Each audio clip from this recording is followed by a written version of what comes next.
Fala rapaziada, eu sou o Rodrigo Guimarães e sejam todos muito bem-vindos a mais um vídeo aqui do canal Appcast Brasil. E hoje, pessoal, vamos entrevistar aqui um cara que é investidor de Appcast. Sim, o cara que está rodando Appcasts, né? Ele já teve uma valorização já de quase 3 vezes, né? Então, se você parar para observar outras moedas, até mesmo Bitcoin, moedas famosas, né? Ether e várias outras, para você conseguir essa valorização no tempo que ele conseguiu, pessoal, foi, digamos assim, muito difícil, tá? Eu não digo que é impossível, não, mas é muito difícil. Mas a gente vai entrevistar ele hoje, a gente vai perguntar sobre esse tipo de experiência. Ele continua segurando na carteira as Appcasts dele, tá, pessoal? Ele tá visando ali até mesmo também novas valorizações e ele tá fazendo alocações fracionadas de Appcash e também de outras criptomoedas. Mas antes de conversarmos com ele, pessoal, eu queria que vocês deixassem aquele like maneiro, compartilhassem esse vídeo, claro, né? Já se inscreve aqui no canal se você não for inscrito, beleza?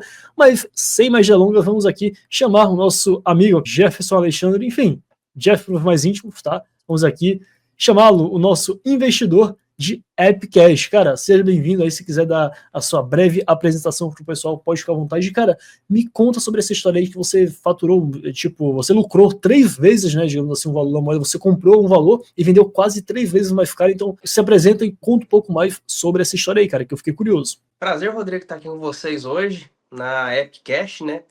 Cara, muito interessante, né? Eu tive também, lógico, muita sorte de ter conhecido essa criptomoeda na época. Sempre estou procurando novas oportunidades de investimento.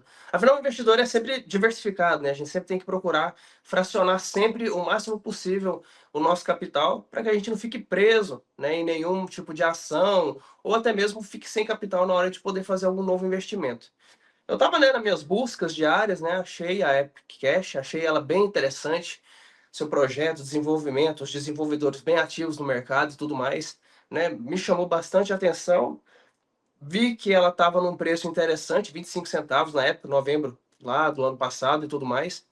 Falei, vou comprar, acho que a potencialização de valorização aqui, eu nem estava lucrando isso tudo. Eu falei, poxa, eu acho que pode me dar pelo menos uns 100% de lucro aí, num prazo longo, assim, talvez uns 6, 7 meses. Nem imaginava que ia ser tão rápido.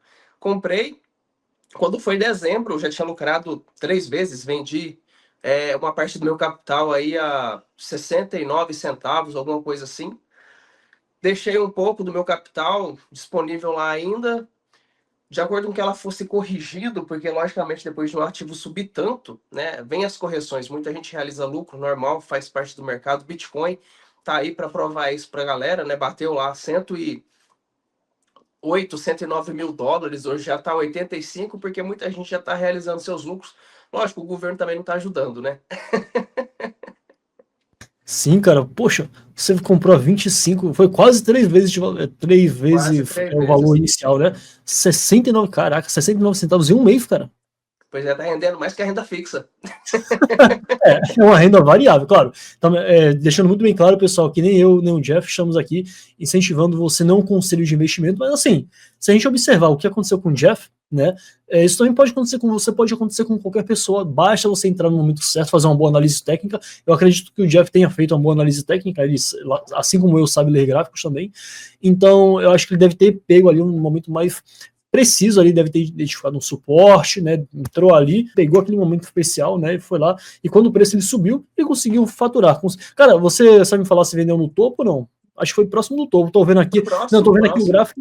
Foi próximo ao topo. Não, não, chegou, não pegou o topo ali final, mas você pegou, cara, próximo do fundo. Não foi no fundo exato, eu tô vendo aqui o gráfico, exatamente. Foi próximo ao fundo, né? E também próximo ao topo. Tudo bem que ela subiu nesse valor, chegou a formar um pullback, acho que foi por isso que você vendeu, porque formou um pullback ali, você vendeu no mesmo preço que tinha batido no outro topo, porque poderia ter formado um topo duplo, agora eu entendi a sua jogada, e aí você vendeu ali. E aí, de fato, subiu um pouco mais e depois disso passou a cair. E, cara, como é que você está enxergando esse derretimento, né, momentâneo, na minha visão, acho que é Cara, momentâneo, da a moeda gente de pode lá para cá? observar, a gente pode observar que no caso não é só ela, né? Até o próprio ativo Bitcoin está passando por um momento de instabilidade, não estamos mais naquele período eufórico, né? A gente tem que observar que as criptos elas sobem de acordo com o que o Bitcoin sobe. O Bitcoin ele é o astro das altcoins, não tem jeito. Se o Bitcoin dá sinais de força, as altas também vão dar sinais de força. Então, as análises técnicas geralmente são muito em cima do Bitcoin para você saber o que pode acontecer com as altcoins. A gente tem que sempre analisar o mercado como um todo e não pegar somente aquela fatia que você acha que pode acontecer. E, cara, você falou sobre Bitcoin, eu queria até saber como é que você está posicionado no Bitcoin. Não precisa falar em valores absolutos, não, mas assim, como é que você está dosando ali, né, o seu portfólio com relação ao Bitcoin, se você está se você entrou em alguma outra moeda, como por exemplo Ether, Polkadot, fala um pouco mais sobre o seu portfólio. Depois de eu ter vendido 2 bilhões em Bitcoin, caiu bastante no Bitcoin, como vocês despejei muito. Não, mas brincadeiras à parte, hoje eu estou fazendo aquela estratégia de fazer a minha média, né? A gente não sabe até onde o Bitcoin pode cair, então sempre reservar um capital e sempre fracionar o máximo possível. Mesmo que você não aporte 100% do seu capital, sinceramente até melhor.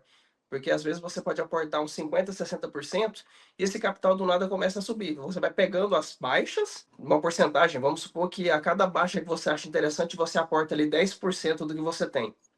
Caiu para 80 mil, aporta 10%, caiu para 70, aporta mais 10, caiu para 60, aporta mais 10. Você tem uma, como é que eu posso dizer? Uma escada longa, né? E que você não vai ficar sem capital caso chegue num fundo muito forte. E quando ele começar a subir, você vai ver o seu capital novamente gerar muitos lucros, né? Porque você vai pegar lucros, por exemplo, de 10 mil reais que você comprou, vamos supor que ele chega a 30 mil dólares. Você vai colocar 10 mil reais ali a 30 mil dólares, tem a 30, 40, 50, 60, 70. Quando você voltar a subir, aqueles 10 mil reais que você colocou a 30, quando ele chegar a 60, você já vai ter 10 mil. Então você já vai começar a ter uma lucratividade muito maior. A ganância realmente acaba com a pessoa por causa disso, porque como ela não tem mais capital para aportar, quando chega num fundo muito drástico, ela começa a desesperar e vender tudo. Então, essa é a grande questão. Você nunca pode ficar sem dinheiro no bolso. Não, acho que dinheiro no bolso que você mais deve ter aí, né, cara? Você fez um short de 2 bilhões, não, de 2 milhões. Pessoal, para quem não tá entendendo a brincadeira, é o seguinte: o Jeff ele vendeu 6 bitcoins, mas não foi agora. Foi alguns anos atrás, quando custava muito menos. Né? Ele até que fazer um alerta para vocês aí de vocês não venderem tudo. Inclusive, por isso que ele não vendeu todas as appcaches dele. Né? Ele teve ali. Ele ainda tem, tá segurando a quantia justamente por isso. Acho que ele nunca mais vendeu 100% das criptomoedas, de qualquer criptomoeda que ele tenha, né? Porque, assim, pessoal, se ele não tivesse vendido, ele hoje estaria multimilionário. Conta um pouco dessa história aí, cara. É sempre importante relembrar essa história aí, para quem não sabe.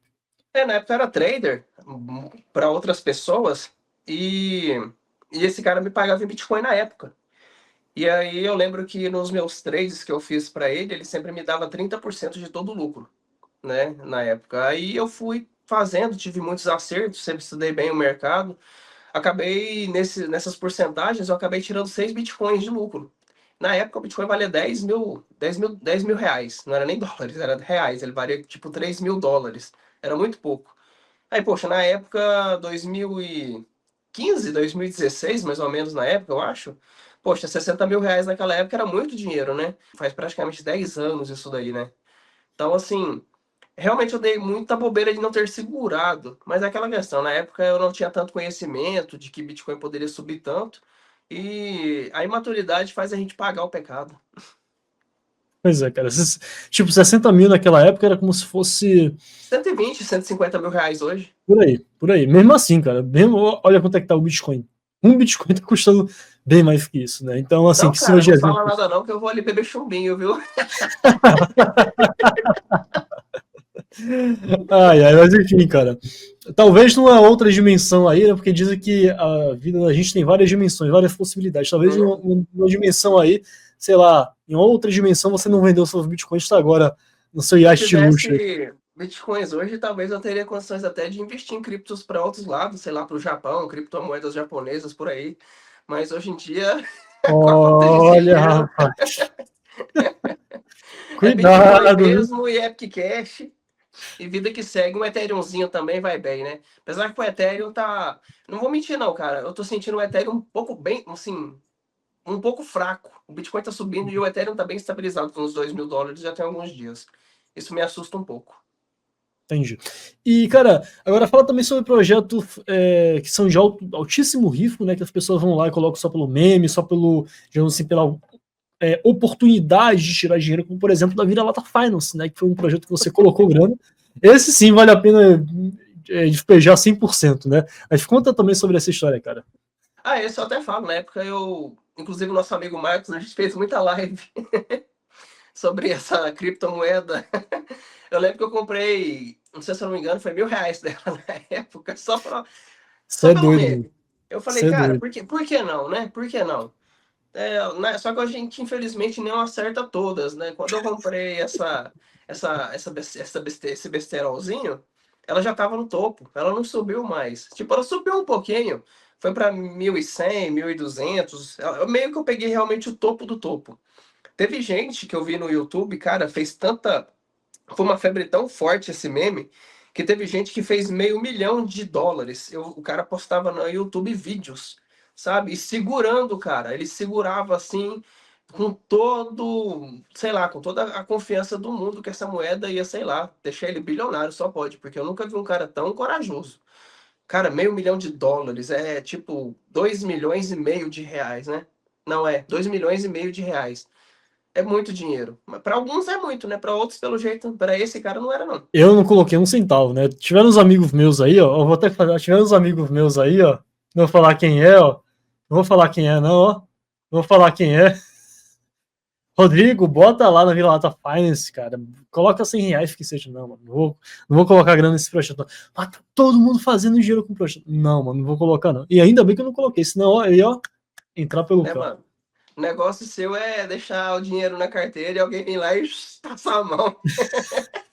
É, pessoal, outra dica que eu falo para vocês, pessoal, não deixem seu dinheiro ali em carteira para, tipo, carteira que seja desprotegida para PC, tá? A carteira da Epcash para PC é tranquila, mas vamos dizer, uma carteira Exodus da vida, uma Atomic Wallet da vida, não façam isso, tá? Compra ali uma hardware wallet, ou então, sei lá, é até preferível você deixar na corretora. Óbvio que corretora, né, não é o método utilizado para você armazenar se você não estiver fazendo trade, mas, pessoal, entre deixar no seu computador ou na corretora, eu falo hoje, procura uma corretora boa, um CoinEx da vida, uma Binance, é melhor do que você deixar na sua carteira. De papo reto de verdade, que eu perdi, né, foi R$ 5.000. Isso naquela época, hoje daria o quê?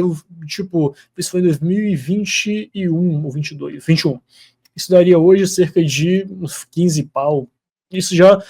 Não, mais, porque isso aí foi valorização em dólares. Então, bota aí R$ 20.000, né, de lá para cá. Mas você acha que essa maré de azar, com relação às criptos mesmo, ela tende a passar dentro de alguns Sim. meses, algumas semanas? Eu acredito que até no final do ano a gente vai ter alguma novidade aí. Alguma coisa bem legal pode estar acontecendo. Eu sinto que a gente está meio que na parte de alimentar o canhão para ele explodir. Muito obrigado, meu querido Jefferson Alexandre, melhor, primo mais íntimo, Jeff. Obrigadão, cara. Galera, por hoje é só. Agradeço a todos que se mantiveram até o final. Deixa aquele like maneiro, se inscreve no canal se não for inscrito, compartilha esse vídeo, beleza? Compartilha essa história aí, porque essa história é inspiradora, pessoal. Mas por hoje é só, agradeço aí. Olha só os coraçõezinhos, mano. Muito obrigado, pessoal. Agradeço a todo mundo e até mais.